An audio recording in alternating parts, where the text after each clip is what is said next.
Good morning, good morning to you.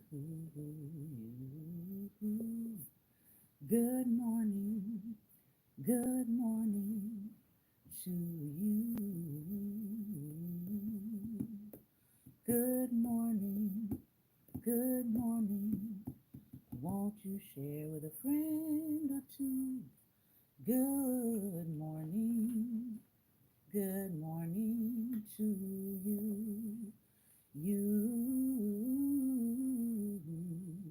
Good morning. Good morning to you and many more.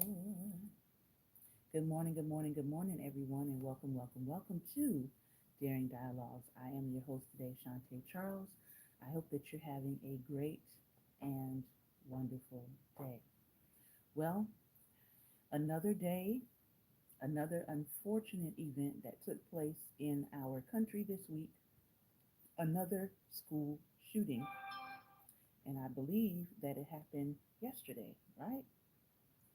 Um, Unfortunately, with so much happening in our nation, it's like things just keep on happening, right? This is Get Free Friday. And one thing I would really like our country to get free of, that is unnecessary violence.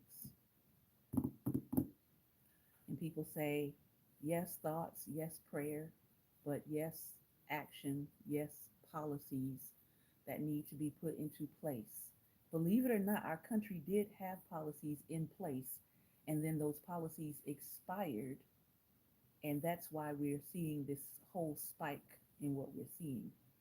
But we can change that by who we put into office in the United States in November. Because you have one candidate who has explicitly said, I'm going to give more immunity to law enforcement to unalive people without consequence.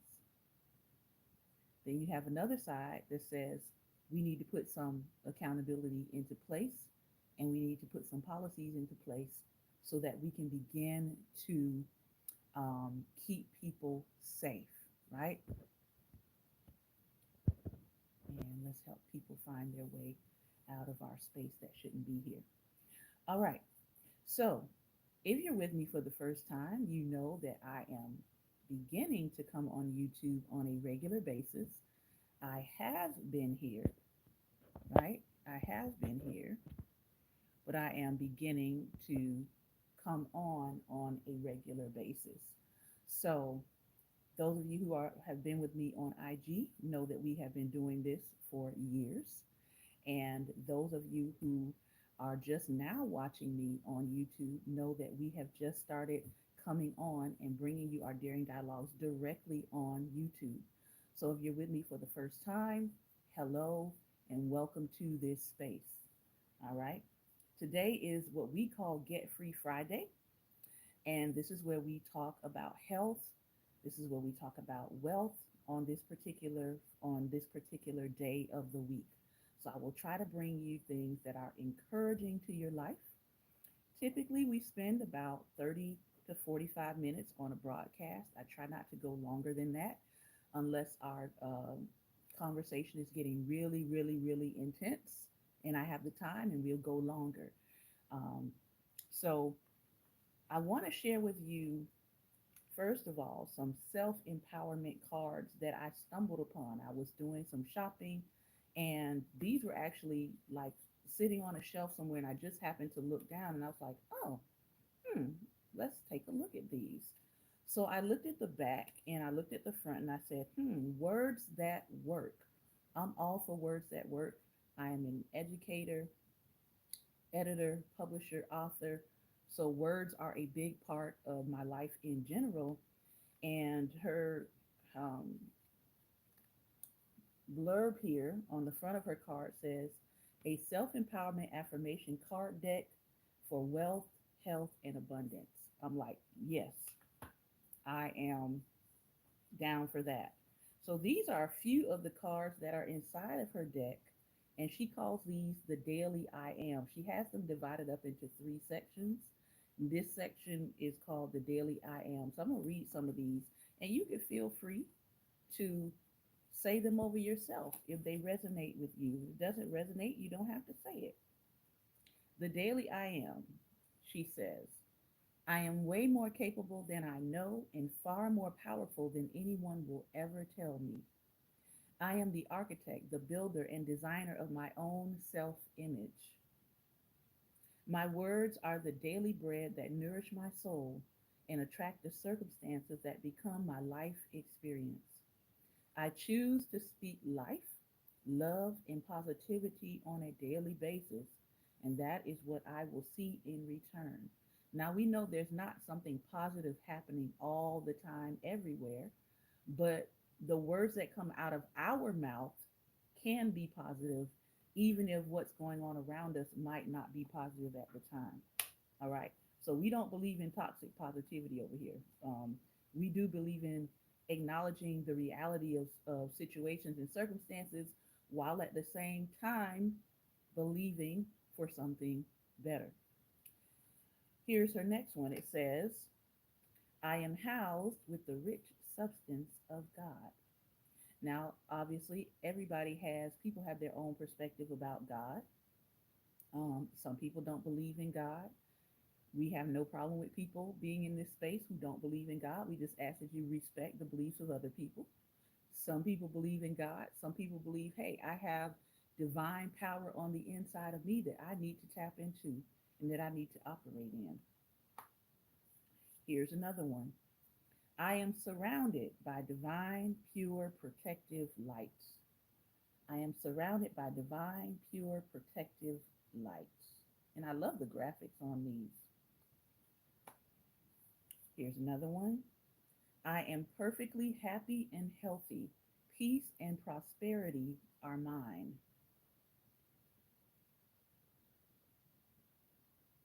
All right. Sometimes people have to declare and speak out of their mouth what they want to see happen for their day. And the last one here, it says, I'm an invaluable person. I'm an invaluable mother, sister, wife, daughter, friend, and colleague. All those who I come in contact with treat me as such. How many of us have people in our life that are treating us the way that we should be treated? How many of us have people in our life that are valuing our presence? And if you feel like you're in a situation where there's people in your life that's not valuing your presence, what are you doing about it? Are you silently fuming? Are you developing resentfulness or bitterness? Are you feeling kind of sad because you are maybe connected to people who don't value you the way that you feel that you should be valued? Whatever your situation is, know and understand that you are a person of value. You have value in this world and in this life.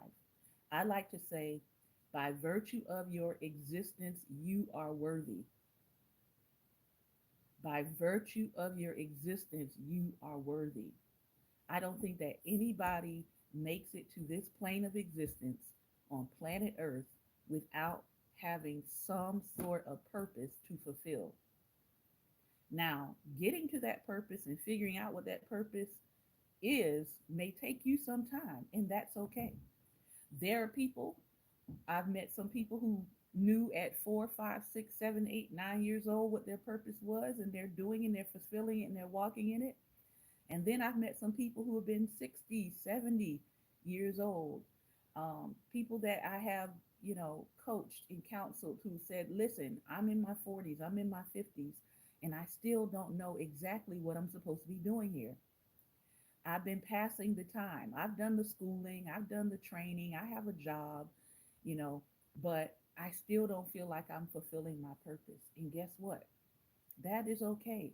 Everybody has their own time, their own timeline, their own journey by which they will come to figure out what their purpose is.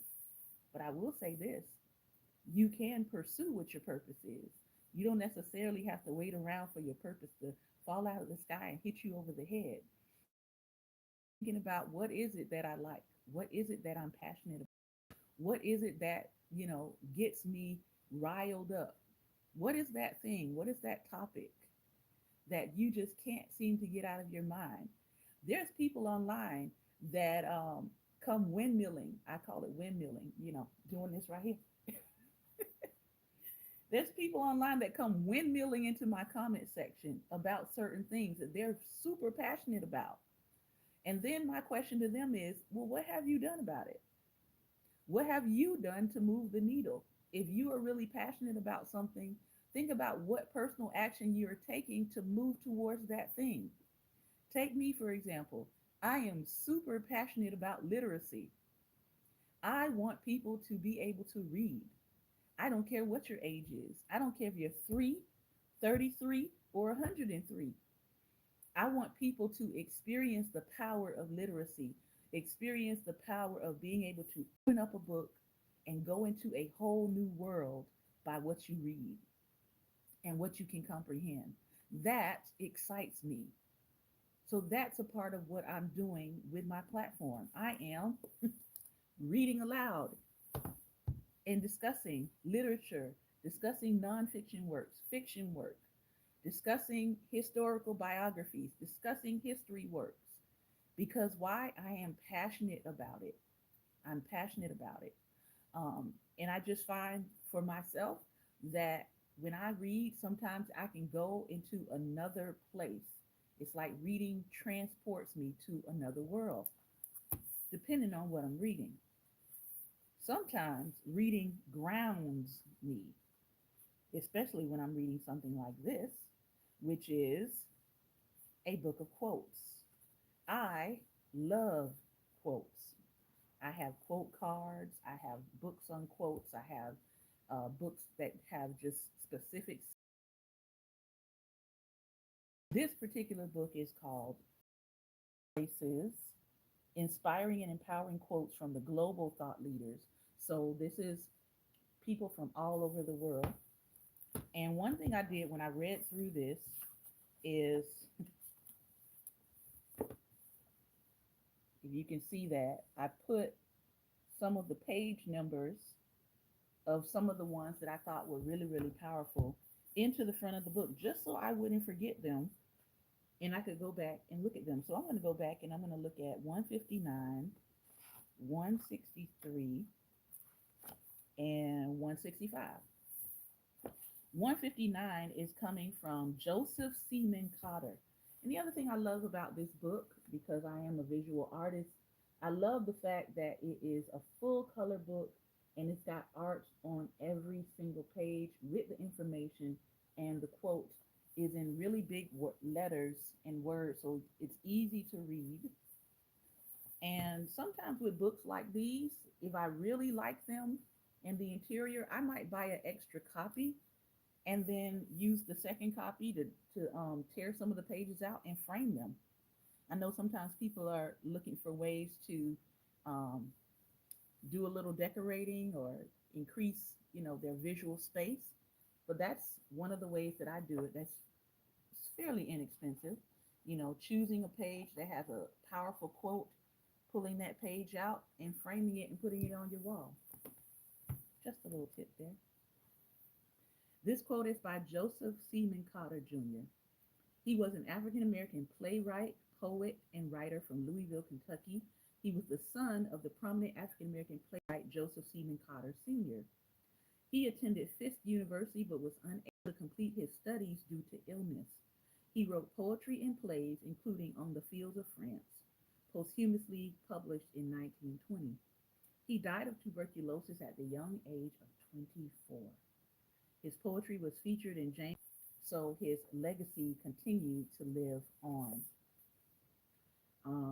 I am speaking English for the person asking in my comment section. So look at the quote here. It is beautiful. It is bold. It is big. Let's read it. Is it because I am black? Why do men smile when I speak and call my speech the whimperings of a babe that cries but knows not what it wants? Is it because I am black? Why do men sneer when I arise and stand in their councils and look them eye to eye and speak their tongue? Is it because I am black? He's questioning, why do people not feel that he is their equal? Ever run into somebody like that? I've run into a couple of people like that. All right, here is the next one, 163. This is from Maria Stewart. Maria Stewart was an African American social reformer, lecturer, and abolitionist. She was born free in Connecticut in 1803. She later moved to Boston, Massachusetts, marrying James W. Stewart. She delivered a series of lectures between the years 1831 to 1833 and is known as one of the earliest public black female lecturers in the United States. In 1831, she published Religion and the Pure Principles of Morality, the sure foundation on which we must build. She was a pioneer in the fight for human rights, speaking out against enslavement and racism, and advocating for education equality. Maria Stewart spoke to both African American and white audiences around the region, sharing her message of hope and transformation. Her legacy lives on today as an example of courage and determination in the face of adversity. Look at this lovely page. So beautiful. And she says, it is not the color of the skin that makes the man or the woman, but the principle formed in the soul. Brilliant wit will shine, come from whence it will, and genius and talent will not hide the brightness of its luster. I love that. It's not the color of the skin that makes the person, but the principles that are formed in the soul. What is your soul's principles? Are you a person, as the son of the rapper said, I stand on business? And this one I found was very, very powerful. I was like, hmm, I haven't really heard it put like that, but let's read on. This one is from Anita Scott Coleman. She lived from 1890 to 1960. She was an African American and Afro Mexican poet and writer during the Harlem Renaissance. She was born in Guaymas, Sonora in Mexico to Buffalo soldier William Henry Scott and his formerly enslaved wife, Mary Ann. Buffalo soldiers were African American soldiers who served in western states on the American frontier during the 19th century. Coleman was raised in New Mexico. In 1909, she graduated from the New Mexico State Teachers College, now known as Western New Mexico University. In 1916, she married a printer by the name of James Harold Coleman. They went on to have 5 children. Her poetry was featured in James Weldon Johnson's The Book of the American Negro Poetry. Coleman's short stories were later collected and published posthumously under the title Unfinished Masterpiece, The Harlem Renaissance Fiction of Anita Scott Coleman in 2008. So, way, way, way after she has passed, her work is finally out here for us to enjoy. And this is her quote. She says, God is African, for night is robed in black. The twinkling stars are black men's eyes. The black clouds tempest tell, while little seeds of flowers birthed are tans and browns and black. Now, one of the things that I often say, if you've ever heard me talking about um, God, is number one, the universe is black. I forget the name of what it's called, but they've discovered a new black. It's they have a name for it, but it's literally like the blackest of blacks of black of black from the universe. The entire universe is black. I know, I know. NASA and the Hubble spacecraft would have us believe otherwise. They're getting some really good imagery, right? They're getting some really good um, let's say graphically altered images so we can kind of get an idea of what is happening out there in the space beyond us. Some of those images are quite amazing. There's one that was showing all of the galaxies, and it looked like somebody's jewelry box had been opened up. I don't know if people saw it, but it was just complete blackness, and then it was all of these jewel-like figures all over the universe. And I was like, wow, this looks like somebody's jewelry box. Like they're just opening it up and it's set on black velvet and they're just deciding what jewels to pick out. That's what the universe looked like that we're a part of. Yeah, just think on that for a bit. What is human in the middle of everything else that is so vast? And I think sometimes we just need to pause and think about the vastness of what we all are a part of collectively. And then ask yourself, is what I'm about to engage in more important than that?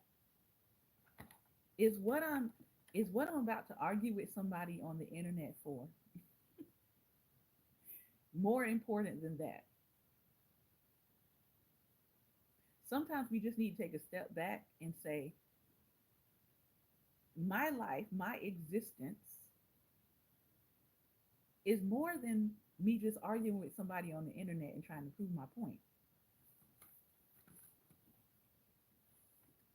Health. We know, or if you don't know, let me inform you, that there are four, count them, one, two, three, four new strands of that thing that came around in 2019 and in 2020 shut the world down. There are four new strands of it out. And there is supposed to be some new vaccines that are being released for, they're calling them the 2024-2025 vaccine. I know people have lots of different things to say about the vaccines. Um, for health reasons, for myself, I'm a part of the 2% that did not take a vaccine. But for those of you who took them, there is a new round coming out. In that new round, from my understanding, from what I've read, those new vaccines will not be under any government program that would have allowed people to get them for free. Now, those vaccines cost $200 for the new round. If you don't have $200, there is not yet a program set up for people who don't have those $200. That being said, here are some things that you can do to boost your immunity as we see these new strains coming out, as we're seeing um, the flu hit, as we're seeing pneumonia um, cases and stuff are spiking on all of those areas. I'm giving you information that my doctor has shared with me. I'm giving you information that nurses have shared with me. So this is not my personal information. This is not me. I am not a medical professional. I'm not a doctor.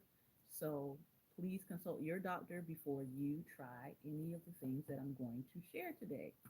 That is my disclaimer. All right.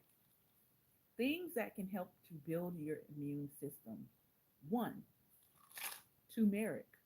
How much turmeric though? This is extra strength turmeric, and this is 1,500 milligrams per serving. This is for general wellness. It supports having a healthy inflammatory response. It promotes cardiovascular, immune, joint, and skin health. 1,500 milligrams.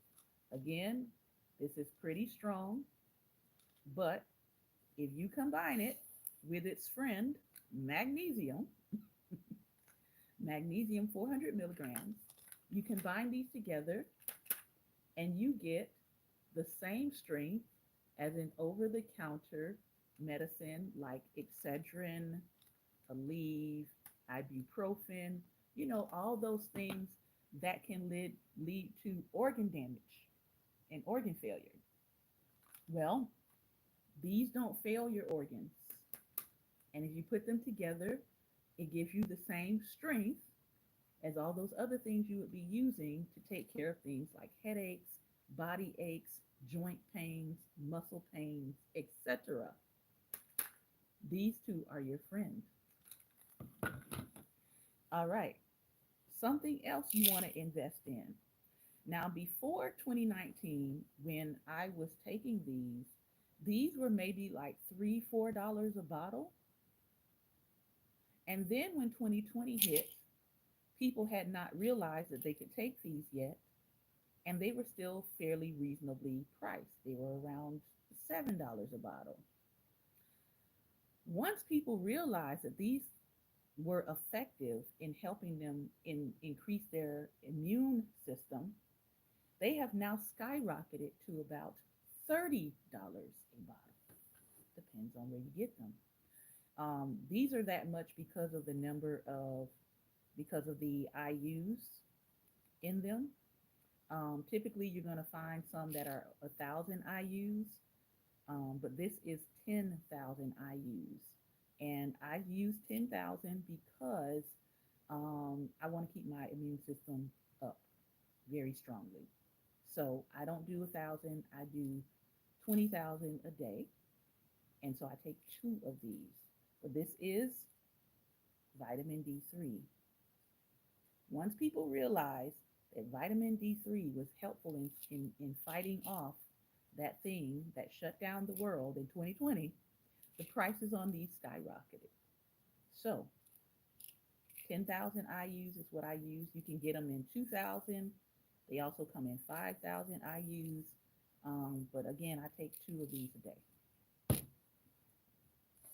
Now, say you can't find D3 by itself in your area. If you can find Super C is also helpful. This is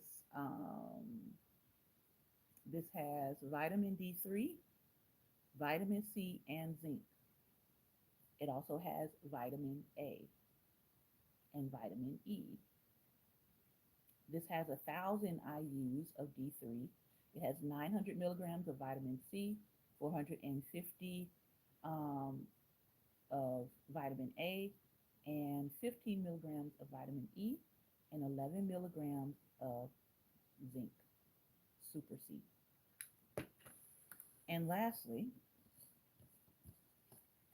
when you have a stubborn cold, maybe you just need to tackle the cold. Zinc is very helpful for that. This one is 50 milligrams, very helpful. Now, on top of that, some people take a men's vitamin. I take a women's vitamin. Um, but I want to encourage people to build your immune system. They already are saying that this winter is going to bring more cases of that thing that shut down the world in 2020 because of the four strains. And two of those strains, they say, are highly contagious. Um, I've run into three people so far that have gotten the new strain, one very close to me, and those new strains are, they will put people down in terms of their energy. So a lot of people are saying it's not so much their breathing, it's not so much having a headache or anything like that, but they are feeling extremely tired, extremely exhausted. Um, and so if you can help it at all, try to avoid getting these new strands. Mask up. Most people know I have not stopped wearing masks since all of this began. When I'm out in the public, I'm still wearing a mask when I go to the grocery store. I'm still wearing a mask when I go out socially to social events with lots of people in crowds, because these things have not gone anywhere. So that's what it is for me. I know some people are like, I don't want to wear a mask anymore, but do you want these new four strains? The choice is yours. It's always yours. Just keep that in mind. Um, I was talking to someone also about the fact that jobs now are saying that it is your choice now for taking these vaccinations, that it was mandatory at some point, but now for a lot of jobs, it's not mandatory anymore. I don't know what to say on that. I'm just going to say if your employment is saying it's mandatory, and you feel like you have a reason why you don't want to, just make sure you consult your doctor Get a note from your doctor. If you are immunocompromised to where, you're part of the 2% that can't take those vaccines, make sure you get notice from your doctor.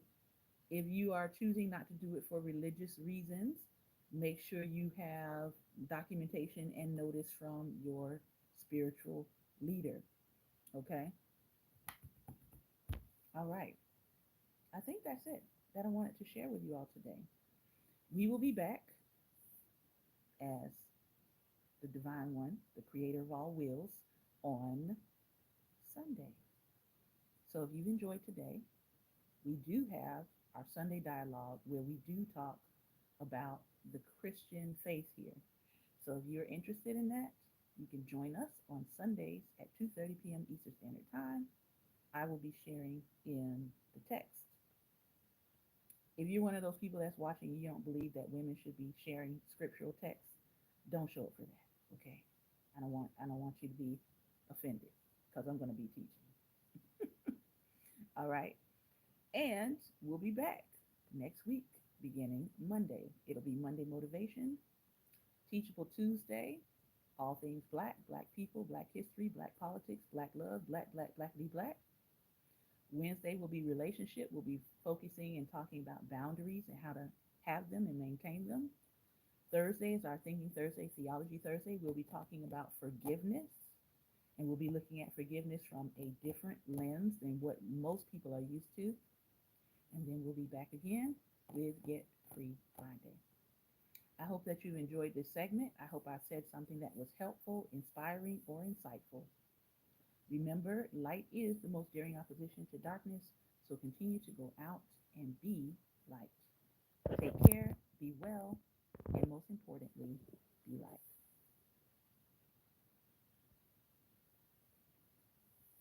All right.